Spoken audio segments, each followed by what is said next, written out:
नमस्कार। धीरेन्द्र पुनीर ऑफिशियल में आप सभी का एक बार फिर से स्वागत है।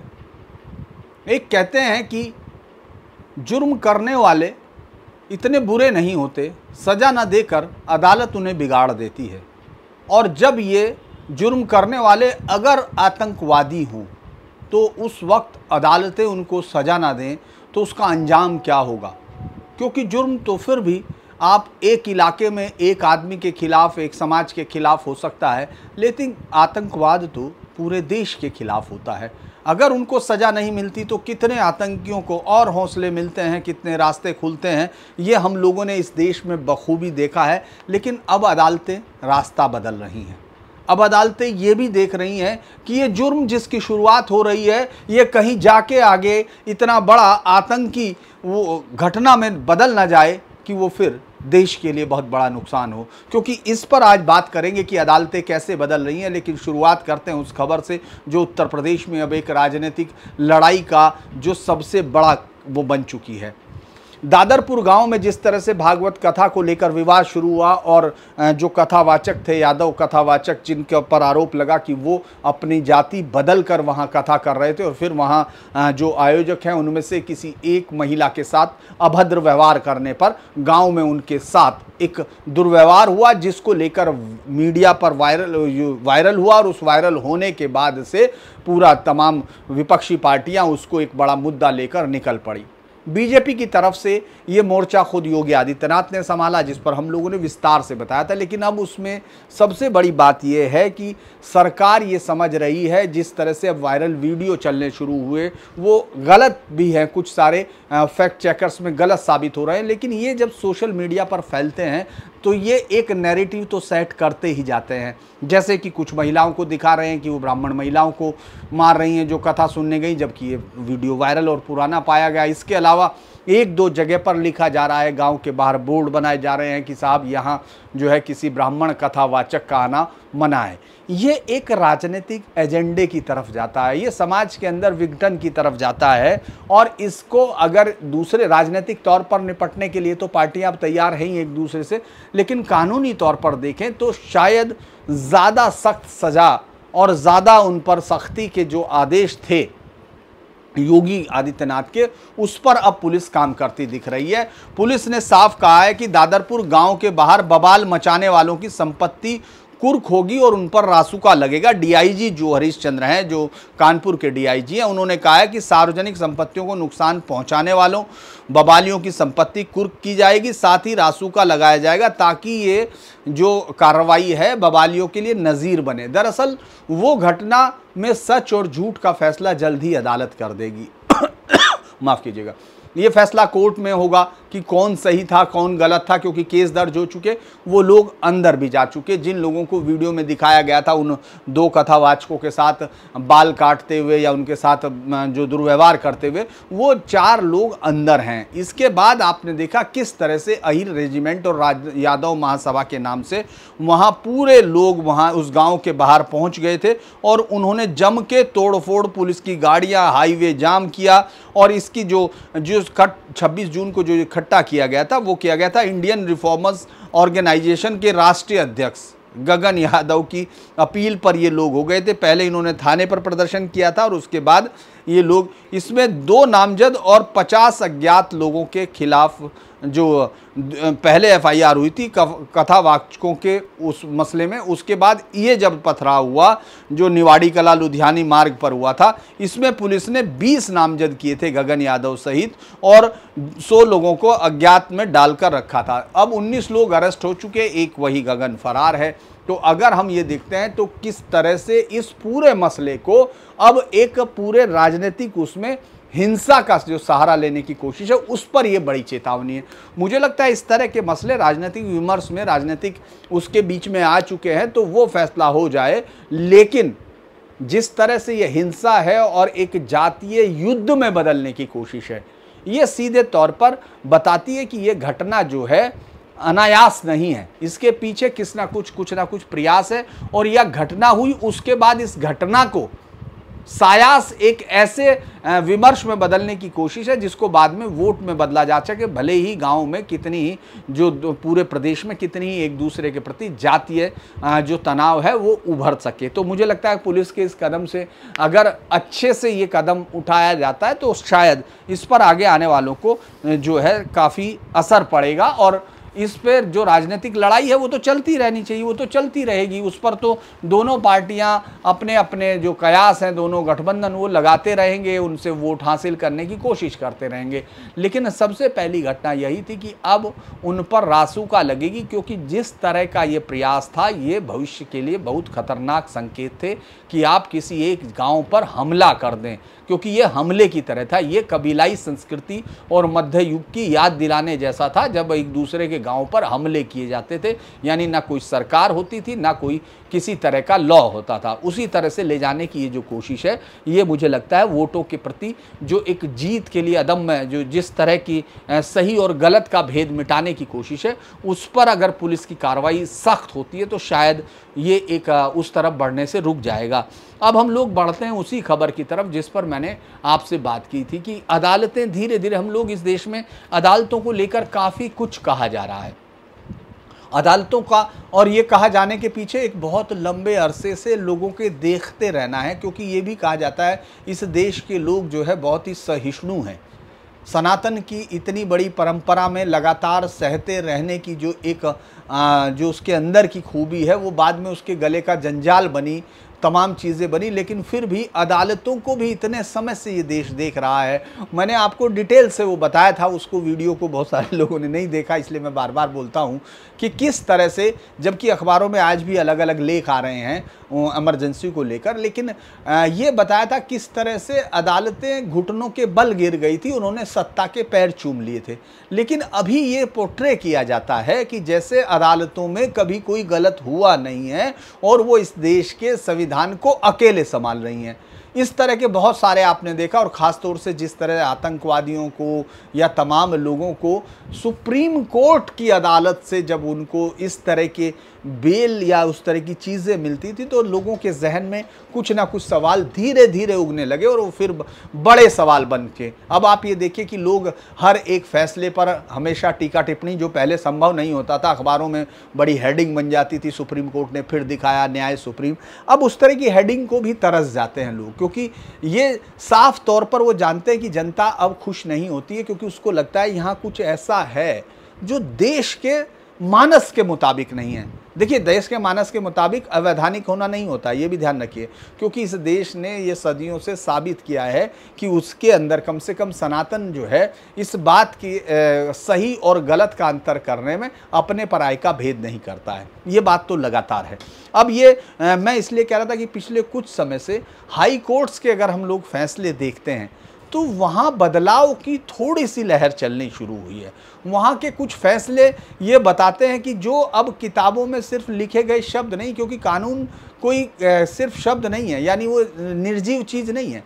कानून तो सजग और सजीव चीज़ है, जो ये देखता है कि इन लाइनों में जो लिखा हुआ है उसके मायने क्या हो सकते हैं। अब कुछ समय से हाई कोर्ट्स में इस तरह के फैसले आने लगे हैं जो ये बताते हैं कि आतंकवादियों के खिलाफ ये देश क्या चाहता है, जो अपराधी है उनके खिलाफ क्या चाहता है, और जो निर्दोष हैं उनको किस तरह से इम्यून किया जा सकता है, ये एक देश चाहता है। ये फैसलों पर है, और अगर अदालतें इसको नहीं समझती हैं तो मुझे लगता है कि वो एक गलत दिशा की तरफ बढ़ते हुए देश को दे रही हैं। अब इसमें कल इलाहाबाद हाई कोर्ट के हाल फिलहाल के कुछ फैसले मुझे लगता है बहुत सारे चमत्कारिक हैं फैसले, और बहुत ही बेहतर फैसले इसलिए कहे जा रहे हैं क्योंकि वो आम जनता की जो मानस है उसके मुताबिक लगता है कि हाँ, ये कुछ सुनवाई हो रही है। अभी आपने देखा जब एक फैसला हुआ था कि संविधान, अभी कुछ दिन पहले ही मैंने उसको बहुत डिटेल से बताया था कि संविधान ये इजाज़त नहीं देता है कि आप अवैध तौर पर धर्मांतरण करें।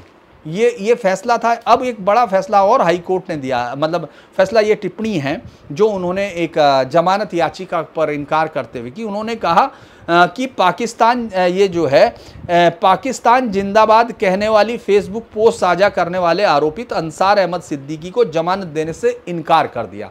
और जो टिप्पणी की, जिसके लिए मैं ये कर रहा हूँ, और इस पर फिर बातचीत भी हम लोग करेंगे कि मैं उस खबर को क्यों आगे ले जा रहा हूँ, क्योंकि उन्होंने कहा कि राष्ट्र विरोधी मानसिकता वाले व्यक्तियों के प्रति न्यायिक सहिष्णुता के कारण ऐसे अपराध तेजी से आम होते जा रहे हैं।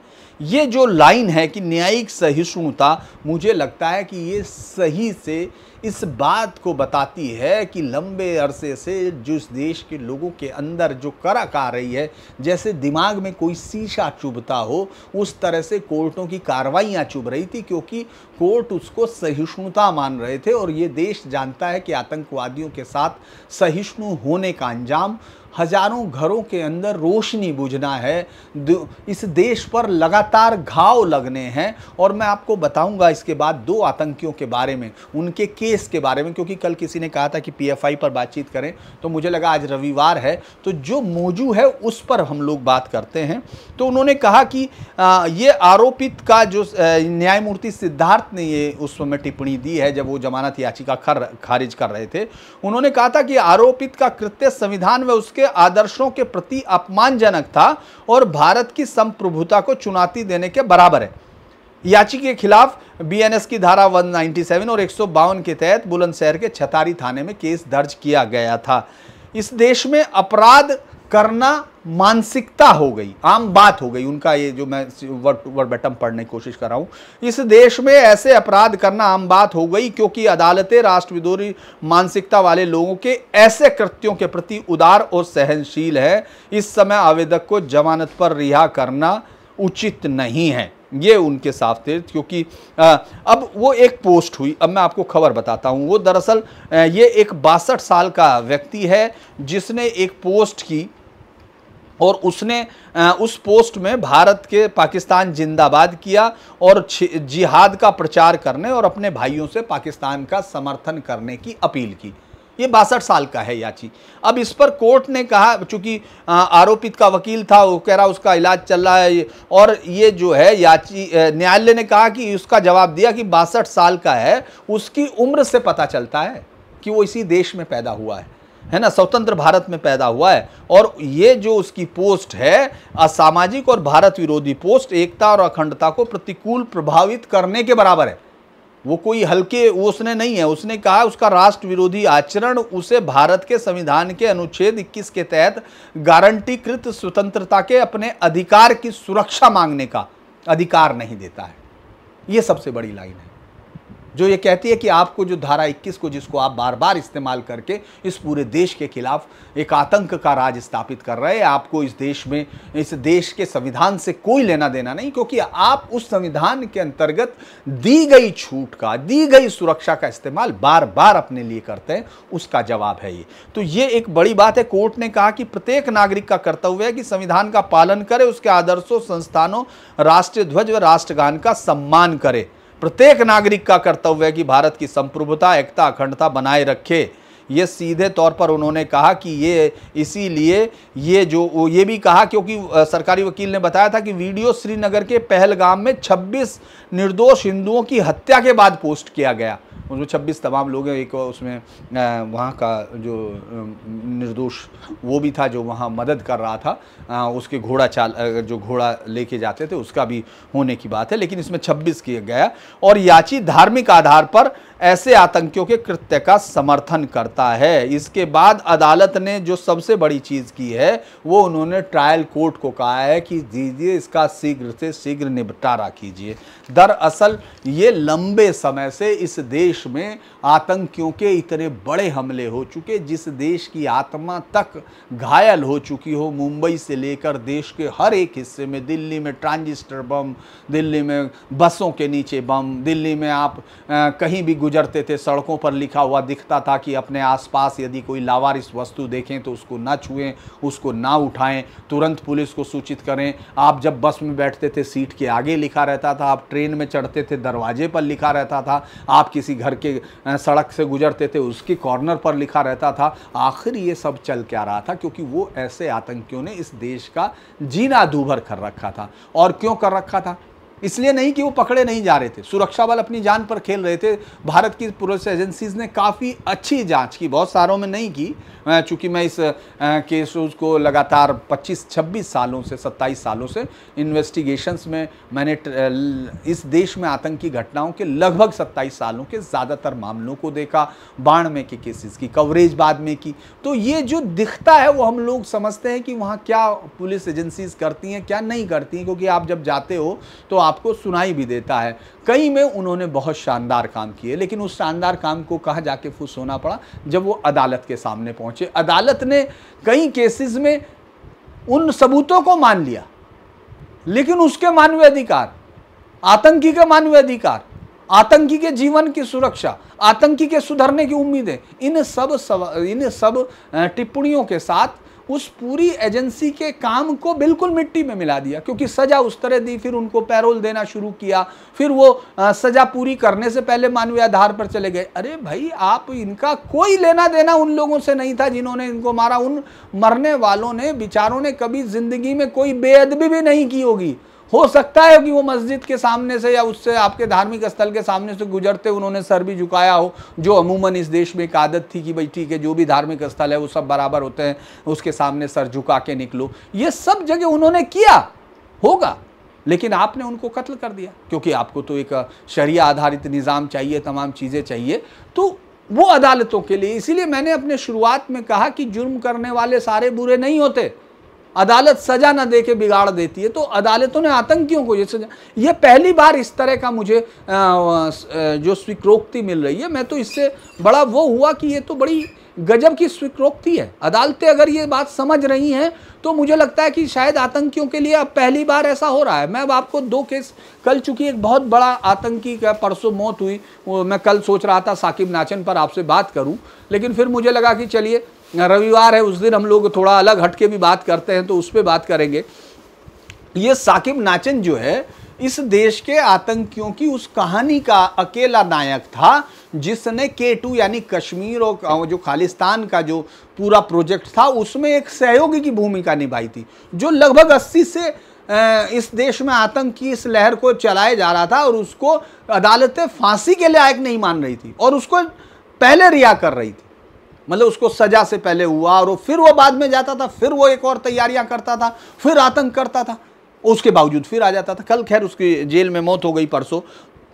ये साकिब नाचन जो है सिमी का पूर्व महासचिव था और 66 साल की उम्र में वो मारा गया। तो आप समझ रहे होंगे कि 66 साल की उम्र में उसको जब पकड़ा गया था 2023 में, तब वो इस देश में ISIS का प्रेसिडेंट था। यानी ISIS दुनिया का सबसे आतंकी संगठन, इतना घृणित संगठन है कि वो बच्चियों का, अगर औरतों का जो नीलामी करता हो, सेक्स स्लेव के तौर पे आज के ज़माने में, आपने टीवी पर देखा होगा, अगर जहां जहां उनके कब्जे में देश आया, वो उन औरतों को जो गैर धर्म की हैं उनको नीलामी करते हैं, सेक्स स्लेव बना के रखते हैं। वो स्टोरीज आप जाके देख सकते हैं, नेटफ्लिक्स से लेके तमाम चीज़ों पर जो ओरिजिनल डॉक्यूमेंट्रीज हैं वो देख सकते हैं, खबरें आपको याद होगी। ये साकिब नाचन उस आतंकी संगठन का इस देश का मुखिया था, इसमें इसका बेटा भी था, ऐसा नहीं कि सिर्फ यही था। अभी मैं आपको ये बताता हूं कि ये जो नाचन को जब ये लास्ट बार अरेस्ट हुआ, चूंकि ये जेल में अभी मरा है और दिल्ली में तिहाड़ से इसको लेके गए थे, नाचन को दिसंबर 2023 में महाराष्ट्र के ठाणे जिले के पाड़गा से NIA ने गिरफ्तार किया था। उस पर ISIS समेत विदेशी आतंकी संगठनों की गतिविधियों को बढ़ावा देने का आरोप था और वो कई आतंकी मसलों में पहले जेल जा चुका था। अब इसकी गिरफ्तारी के बाद जेल में था। इसको 22 जून को ब्रेन हेमरेज हुआ था, जिससे दीनदयाल हॉस्पिटल ले गया, फिर सफदरजंग ले गया और फिर उसको कल मौत हुई। तो परसों मैं जब देख रहा था तो उसकी खबर आ गई थी कि उसकी मौत हो गई है। अब नाचन के बारे में अगर मैं आपको कहूं कि इसका ये जो शुरुआत से इसका मतलब परिवार बहुत अच्छा, इसका कोई सीधा, इसके परिवार पर कोई सीधा हमला नहीं, कोई किसी से इनके परिवार पर इस तरह का नहीं आया कि उसको गैर मुस्लिमों ने सताया हो या इनके ऊपर कोई अटैक हुआ हो या इनका व्यक्तिगत गरज हो, जिसको हिंदी सिनेमा ने, बॉलीवुड ने एक बहुत बड़ा आर्ट माना हुआ था कि साहब या इंग्लिश के अखबारों ने, इंग्लिश के मीडिया ने जिस एक नैरेटिव को इस देश में गढ़ के रखा, वो सबसे बड़ा जो आतंकी जो कत्ल कर रहा है वो बेचारा मासूमियत में कत्ल कर रहा है, वो बेचारा मजबूर है, कत्ल करने के लिए मजबूर है, इस देश का झंडा जलाने के लिए मजबूर है, इस देश को तोड़ने के लिए मजबूर है। क्यों? क्योंकि शायद किसी ने उसके साथ बदतमीजी कर दी, किसी पुलिस वाले ने, शायद किसी ने ये कर दी। यहाँ तक कि आप सोचिए कि एक जिस तरह से आतंकियों की कहानी कश्मीर में लिखी गई, वो तो गजब कहानियां हैं। चूंकि मैंने कश्मीर बहुत डिटेल से कवर किया है, इसीलिए मैं कह सकता हूं कि वो कहानियां रची गई, वो कहानियां इस देश के मीडिया ने रचा ज्यादातर कहानियों को। अगर मैं 2016 की घटना कहूं, जिसमें आप सोचिए कि कितना आसान था उस आतंकी के लिए, एक मास्टर का बेटा, एक देश की बड़ी पत्रकार जिसको बड़ा हुआ, उसके लिए वो एक मासूम बच्चा था। इस देश में आतंक की लहर खड़ा करने वाला, वह कश्मीर में सुरक्षा बलों के कई हमलों का जिम्मेदार, वो बहुत मासूम था। ये कहानियां थी। तो ये साकिब नाचन साहब जो है 80 के दशक में सिमी से जुड़े, उससे पहले ये जमाते इस्लामी हिंद के साथ की विचारधारा थी। और 80 के दशक में सिमी आपको मालूम है ये अलीगढ़ की देन है।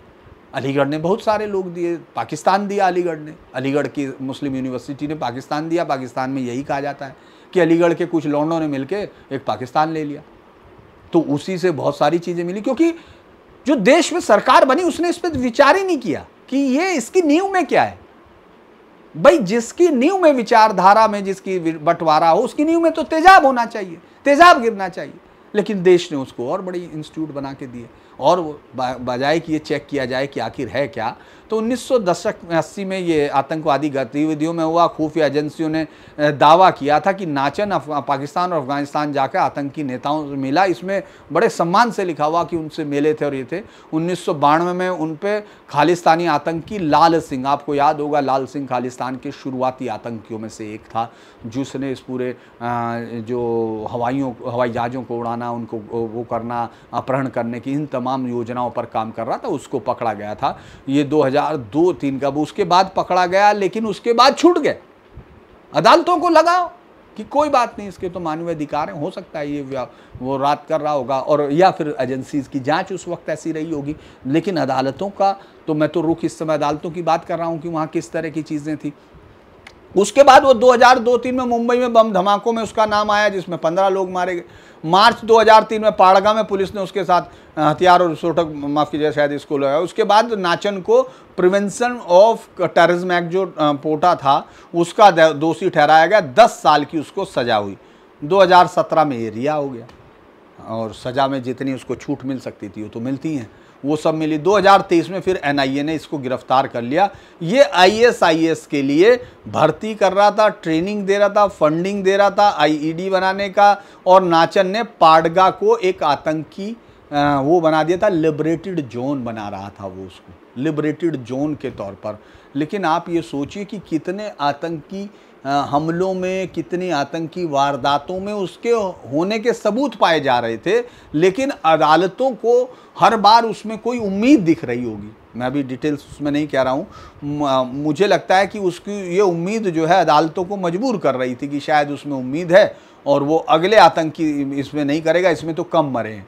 एक दूसरा आतंकी डॉक्टर जलीस अंसारी, मैं उसके साथ फिर आगे बढ़ूंगा खबर पर, दूसरी खबरों पर जाने की सोच रहा हूं, क्योंकि अमेरिका में जिस तरह से स्टूडेंट्स, अब भारतीय स्टूडेंट्स की जो हालत है वो बहुत ही ज़्यादा मुझे लगता है कि तनाव में भरे हुए हैं, क्योंकि 4.5 लाख स्टूडेंट इस वक्त अमेरिका में हैं और वो पासपोर्ट लेकर घूम रहे हैं, कहीं कोई पकड़ ना ले। लेकिन पहले ये डॉक्टर जलीस अंसारी के बारे में शायद आपको कम याद होगा, लेकिन ये अकेला आतंकी है जिसको इस देश में डॉक्टर बम कहा जाता है। जो लोग कम पढ़े लिखे लोग हैं, साहब ये जाहिल हैं, साहब इन्होंने तो मस्जिद मदरसे में पढ़ लिया होगा, वहाँ से तालीम ले ली होगी, इस तरह की कहानियों के साथ जो चलते थे। चूँकि समस्या की तरफ नहीं जा रहे हैं, आप उसकी जड़ नहीं देख रहे हैं, आप सिर्फ दवाइयाँ दे रहे हैं जो बाहर से आपको दिख रहा है। आप वहाँ नहीं जा रहे कि जो सीधे तौर पर बात करने की ज़रूरत है कि पाकिस्तान की आइडियोलॉजी पाकिस्तान बनने के साथ ही ख़त्म हो जानी चाहिए, उसके लिए कोई सहानुभूति इस देश में नहीं होनी चाहिए। लेकिन आप चूँकि आप तो उस पर बात नहीं करना चाहते, आपको लगता है कि नहीं है। तो डॉक्टर जलीस अंसारी को डॉक्टर बॉम्ब कहा जाता है। राजस्थान के केस में इसको एक सज़ा हुई थी। ये डॉक्टर जलीस अंसारी एक MBBS था, ये इंडियन मुजाहिदीन सिमी जैसे आतंकी संगठनों के साथ था। 50 से ज़्यादा बम के हमलों में उसके होने का संदेह है। 1993 में राजस्थान बम धमाके हुए थे। ट्रेन ब्लास्ट 5-6 स्थानों पर, उसके बदले उसको राजस्थान में हुआ था, उसको लाइफ इम्प्रिजनमेंट की सज़ा दी। मतलब आतंकवादी घटनाओं में जो मारे जाते हैं लोग, उस सब को अदालतें रेयरेस्ट ऑफ रेयर में नहीं मानती है, जबकि आतंकी घटना तो खुद ही रेयरेस्ट ऑफ रेयर में आना चाहिए। आप इस देश के खिलाफ, इस देश को तोड़ने के लिए, आप किसी एक आदमी के खिलाफ या समाज के खिलाफ या उस तरह नहीं कर रहे हैं, आप इस देश की पूरी आत्मा को नष्ट करने के लिए वो कार्रवाई करते हैं, लेकिन अदालतें उसको नहीं मानती हैं। अब वो पता नहीं, क्योंकि कानून तो आपकी संसद बनाती है और उसमें तो आप चुन के भेजते हैं नेताओं को। अब इनमें से इनको लाइफ टर्म की सज़ा के बाद 2020 में पैरोल पे रिहा किया, 21 दिन की पैरोल दी गई इसको। पैरोल दिए जाने के बाद ये शख्स पैरोल से गायब हो गया, पैरोल ख़त्म होने पर, और 1993 में इसको आजीवन कारावास मिला था। किसी केस में इसको फांसी नहीं है, और उसके बाद ये जब निकला तो फिर बाद में इसको पकड़कर वापस जो है ATS ने कई दिनों बाद इसको अरेस्ट किया। इसकी कहानी ऐसी है कि जो बदले जाते हैं, जो लोग पकड़े जाते हैं, अदालतें उन तक, मुझे लगता है कि उनको, आपको याद होगा सुप्रीम कोर्ट में आधी रात को खुलता है। अच्छा, आप कभी सोच सकते हैं कि कोई गरीब आदमी जिसके पास, जिसकी जेब में मिनिमम 4-5 लाख रुपया ना हो, वो सुप्रीम कोर्ट की सीढ़ियाँ चढ़ सकता है क्या? आधी रात को तो कोर्ट खुलने की बात बात की होती है। आप सोच के देखो कि क्या कोई आदमी जिसके पास 5 लाख रुपया, कह रहा हूं मैं छोटा मोटी रकम नहीं बता रहा हूं, 5 लाख रुपया है, क्या वो सुप्रीम कोर्ट में किसी ऐसे लॉयर को इकट्ठा कर सकता है अपने लिए जो उसके लिए आधी रात को अदालत खुलवा दे? वो कितना ही मासूम क्यों ना हो। आपको यकीन है? मुझे लगता है जो सुन रहे हैं उनमें से एक को भी यकीन नहीं आएगा कि ऐसा हो सकता है। खैर, लेकिन ये अदालत की इस टिप्पणी को मुझे लगता है कि हम लोगों को गौर से देखना चाहिए। इसके बाद खबरें तो चूँकि कई थी छोटी छोटी, लेकिन मुझे लगता है कि अब हम लोग एक खबर के साथ, चूँकि जिस तरह से एलन जो कर रहे हैं, ट्रंप का जो एक्शंस है, भारत उसकी पूरी कोशिश कर रहा है। भारत सरकार के किसी काम को मैं कम से कम ट्रंप के मुकाबले में नहीं कहूँगा कि उसमें से कोई लापरवाही बरती जा रही है या समर्पण किया जा रहा है। मुकाबला करने की कोशिश की जा रही है, लेकिन ट्रंप को आपको मानना पड़ेगा कि वो भले ही जोकर हो, लेकिन वो उस फिल्म का जोकर है जिसमें उसको ताकत है। वो सोशल मीडिया पर हर चीज़ें देखी जा रही हैं, तमाम चीज़ें, तो आप उसकी ताकत को कम नहीं आंक सकते। वो एक इस समय दुनिया का सबसे ताकतवर, मुल्क का सबसे ताकतवर आदमी है, और उसके किए गए एक्शंस जो हैं बहुत लोगों की ज़िंदगी बदल सकते हैं।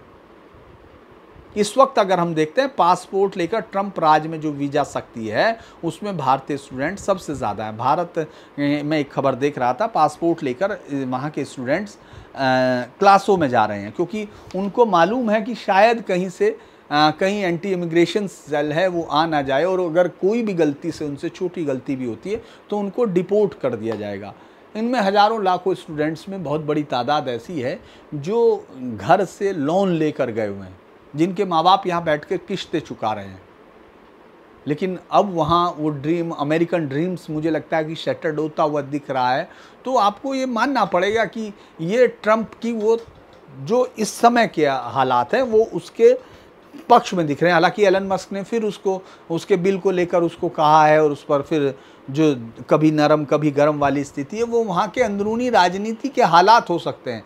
लेकिन भारतीयों के लिए अमेरिका में इस वक्त कोई हालात थोड़ा सा, मुझे लगता है, गर्म हैं उसमें, और इसीलिए तमाम लोग जो उसकी बात कर रहे थे, ट्रंप को बहुत मजाक करने की कोशिश कर रहे थे। मैं बार बार कहता हूं कि आप उसको चाहे कुछ भी कह सकते हैं, लेकिन उससे डील करते हुए तो सावधानी बरतनी पड़ेगी, एक देश को भी और उन लोगों को भी जो उसका मजाक उड़ाने के सोचकर वो सोच लेते हैं कि शायद इससे झुक गया हो। देखिए, अमेरिका का कल ईरान के अंदर आपने देखा होगा जिस तरह लाखों लोगों ने अपने उन 60 लोगों को जो विदाई दी है, जो लोग मारे गए थे उस दौरान। मारे तो 600 से लोग गए, लेकिन 100 के करीब, 90 के करीब उसमें सैन्य अधिकारी और परमाणु वैज्ञानिक हैं, जिसमें से 11 से 14 परमाणु वैज्ञानिकों की कंफर्मेशन 11 करते हैं और 14 लोग कहते हैं जो टॉप साइंटिस्ट थे। इसके अलावा बाकी तमाम लोग सैन्य के उच्च अधिकारी थे। उन सबको विदाई देते वक्त भी उन लोगों ने ये ज़रूर कहा कि हम लोग बात नहीं करेंगे और हम इन शहीदों की, लेकिन आपको मालूम है कि ईरान बैकडोर पॉलिसी पे बात कर रहा है। ईरान कोशिश कर रहा है कि अमेरिका उसके प्रतिबंध खत्म कर दे। अब ईरान को ये मालूम है कि उसको डील उसी शख्स से करना है जो ये कह रहा है। अब उसमें तो आप मजाक इस पर भी बना सकते हैं कि कल फिर वो दुखी था। भाई राष्ट्रपति ट्रंप कल भी दुखी थे कि उन्होंने खुमैनी की जान बचाई, वरना उनको मालूम था खुमैनी कहाँ छिपे और बड़ी बुरी बहुत मरते, लेकिन उन्होंने मुड़ के नहीं कहा thank you mister president Trump, तो उनको फिर थैंक यू कर। लेकिन हम लोगों को ये देखना होगा कि हमारे स्टूडेंट्स जो वहाँ हैं उनके कैसे उनके एजुकेशंस पूरी हो, उनके सपने पूरे हों, उस पर अमेरिकन सरकार से हमारी सरकार लगातार बात करती रहे, ताकि वहाँ का सबसे ज़्यादा जेनरस जो वहाँ की जिसकी आबादी महज 1% है, 6% उनकी इकोनॉमी को वो देता है, 14% 16% वहाँ जो दान की गतिविधियाँ उनमें है, आबादी 1% है और वो इतनी बड़ी संख्या संभाले हुए है।